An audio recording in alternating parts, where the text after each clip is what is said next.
Halito. So today I'm going to teach you how to construct a basic sentence in Choctaw. So let's take a look. So let's take a look at this sentence. The boy is eating an apple.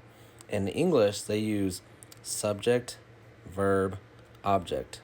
Subject, verb, object.